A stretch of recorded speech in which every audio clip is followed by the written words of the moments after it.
Hi students, welcome to Spot Class. This video is meant for 10th class students. Subject is biology. Topic is male reproductive system in humans. Students, observe this diagram. This is male reproductive system diagram. Students, before going to know about the male reproductive system, first of all, let us know what is reproduction. So, reproduction is the biological process by which new individual organisms are produced from their parents. This is the definition for reproduction. Now, come to the types of reproduction. Mainly, reproduction is two types: asexual reproduction and sexual reproduction. Now, students, let us know the parts of male reproductive system and their functions. Students, the main parts are testes. Observe these two structures. These are called testes. So, testes, one pair testes are present in male reproductive system. So, testes are important parts in male reproductive system. So, testes are located outside of the abdominal cavity and they locate in a pouch-like structure. It is called scrotum. Okay. So, why the testes are located outside of the abdominal cavity? So, students, the scrotum helps in maintaining low temperature of the testis. So, it is very necessary for the sperm formation. So, that is why to maintain low temperature, the testes are located outside of the abdominal cavity and they locate in a pouch-like structure. The pouch is called scrotum. So, these are testes. Testes are very important. Testes produce a hormone that is called testosterone hormone. This testosterone hormone helps in the formation of sperm cells and also they responsible for the development of secondary sexual characters in male. So that is testes. And students observe some lobules are present in testes and each lobule highly coiled very tiny tubules are present. Those tubules are called seminiferous tubules. And inside these seminiferous tubules, sperm cells produce in the process of meiosis type of cell division. Next, come to next tube-like structure that is called vasa efferentia. So all these seminiferous tubules they open into vasa efferentia. It is another tube-like structure. So this vasa efferentia collect the sperm cells which are produced in these seminiferous tubules and carry into this epididymis. That is the function of vasa efferentia.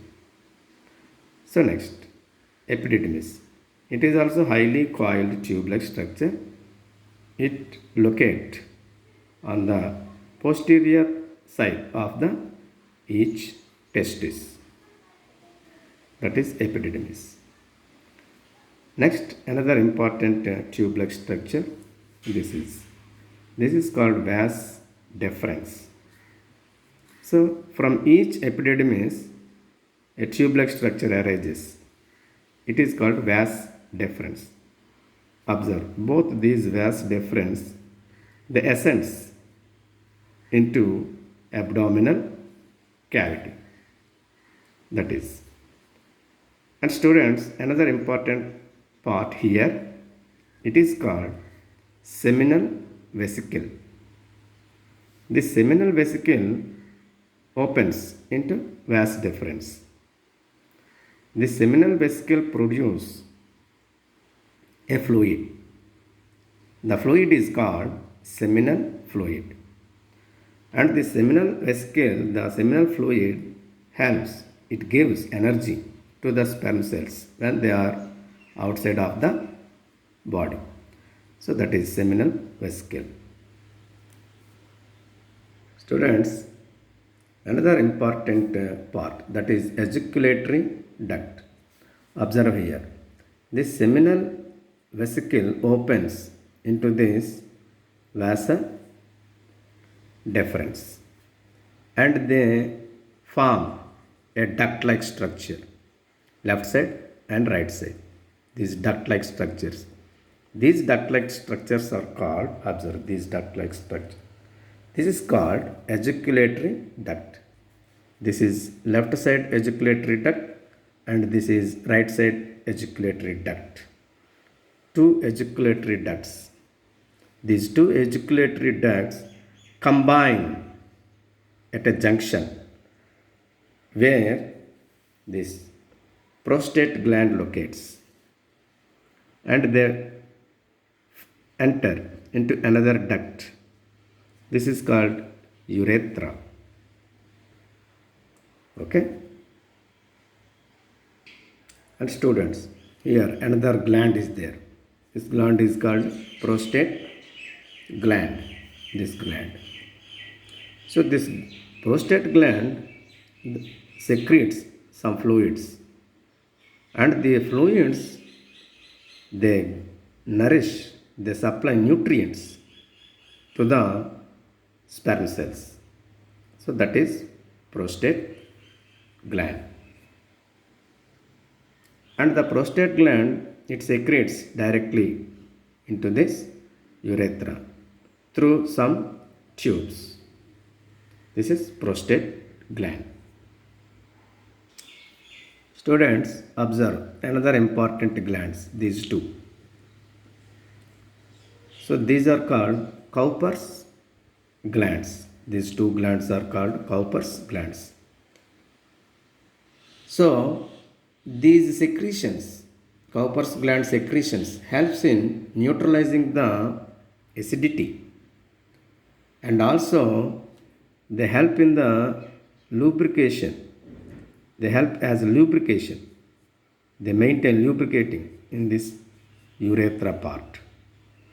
That is the use of secretions of these Cowper's glands. Now students, come to the another important tube. This is called urethra. This urethra, in males, this urethra transports both urine from this urinary bladder. It transports both urine and sperms and also sperms. So it is called urinogenital duct. This urethra, it transports both urine and sperms. So it is called urinogenital duct.